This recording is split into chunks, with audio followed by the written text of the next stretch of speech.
In any case, we said, okay, I said to the doctor, let's go do a study. Let's go see why it is in those communities that get so much cancer or other diseases, turned out, why it's so.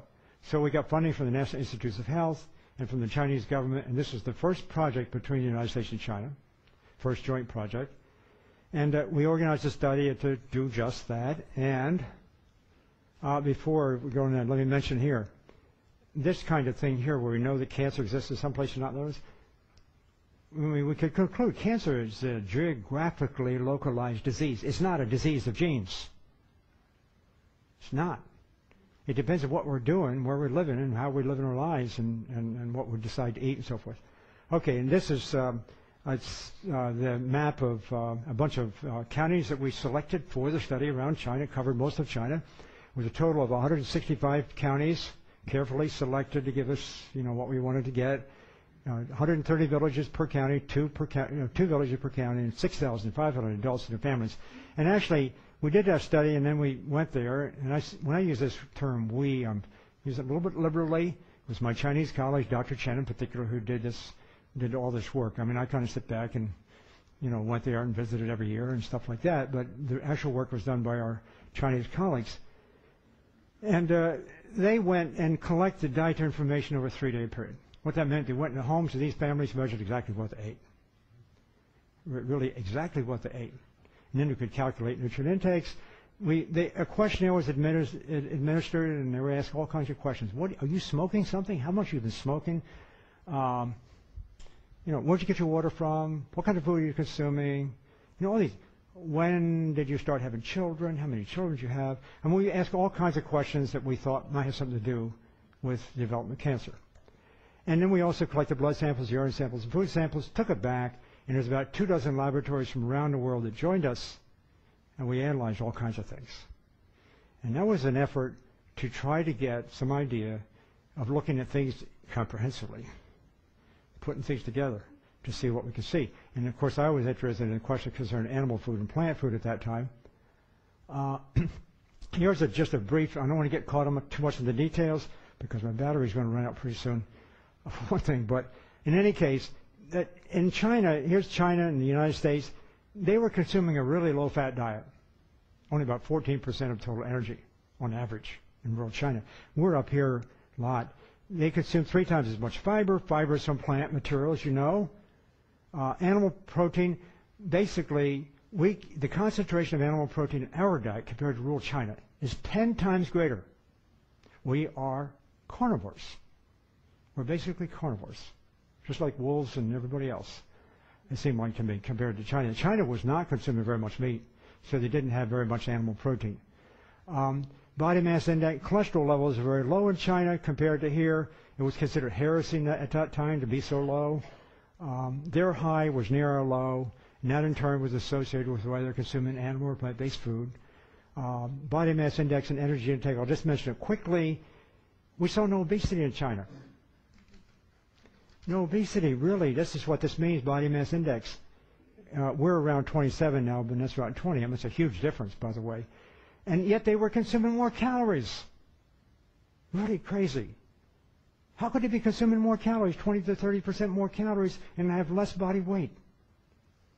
Well, that raised a whole new question that we explored in some detail. There's a reason for that. They're more physically active. But incidentally, the Chinese group here were the ones that were least active. They were the office worker types. Even office worker types in China are more active than we are because they go to work with their bicycles. So the reason that they consume more calories in part because they're exercising more and spending more energy. But there was another reason. When they consume low-fat plant-based diets, then he can consume more calories, and it gets burned off as body heat. We sort of know that, instead of being laid down as body fat. So that's one of the issues concerning, plant-based diets, low-fat diets. Okay, I just listed here. I ended up, when I was going through the years, turning up one heresy after another. And there's just a couple. I mean, blood cholesterol levels below 150 are safe, even healthy. It's been told in this country, you get down to 150 or below, you're in trouble. Not good health. We were discovered, in fact, that cholesterol levels below 150 are quite safe. and healthier. And consuming more calories have less body weight, as I already mentioned. That's another one. So we had, and I don't have the time to get into this, but I just want to say we explored this mammoth amount of information. For those of you technically inclined or know something about this, we had 100,000 correlations to look at. 8,000 to 9,000 statistically significant correlations. So we had a huge body of data. We knew the quality of the data.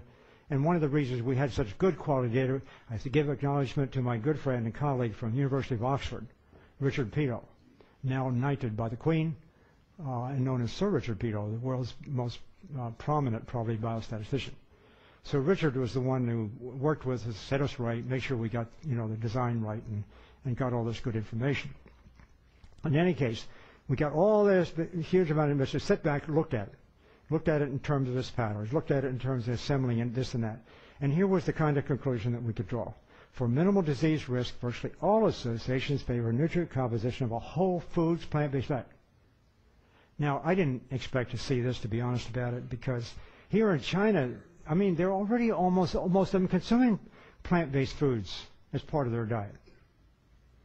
I mean, they're going from 100%, let's say, plant-based foods in some areas, down to about 80% in other areas. They're not putting very much animal food in their diet. And I didn't think that little bit of animal food would make much difference. But it turned out it was very provocative. Putting that amount of much animal food in the diet did, in fact, associate with increasing cholesterol levels, did associate with emerging heart disease, did associate with more cancer. And so by this time, I'll say, and of course, looking at a whole bunch of different, we had 12 different cancers, heart diseases, infectious diseases, all kinds of things to look at in this context. And so finally, I'm saying to myself, here we got the animal data. Here's, a lot of work done by others. Here's the China data. At this time, it's time to wake up, because it's really about a plant-based diet. It's about a plant-based diet. Make no mistake about it. And it's not also about a single nutrient, by the way, protein or anything else. The protein was kind of the flagship, sending us down that path, thinking about things. And so I had to come to terms with it. Well, at that point, I said, wait a minute. What about this diet on other kind of diseases? I was thinking, well, here's what came to mind. I have a great deal of respect for nature, and I have a respect for the way we evolved and things like this. We are who we are as we evolved over time. And if you stop to think about it, if we identified the best diet for preventing cancer, I would hope that nature didn't play a full trick on us. That the diet that best prevented cancer might be the same diet to increase heart disease or increase we would have to choose our disease, wouldn't we? If we finally came to terms with what that was. I was inclined to believe that since this information on diet and cancer in particular and some other diseases, I was inclined to believe that it was consistent for all diseases, but we had to know that. You had to look at the literature. I'm just going to show you a couple of things here. We got involved eventually in surveying a large amount of the literature, especially for the book that we eventually did, my son Tom and I. And I'm just going to just show you a couple of things, because it turned out that the information that we eventually started turning up and exploring is information, A, that has been around a long time in some cases and just ignored. Or it's information being produced these days and still being ignored.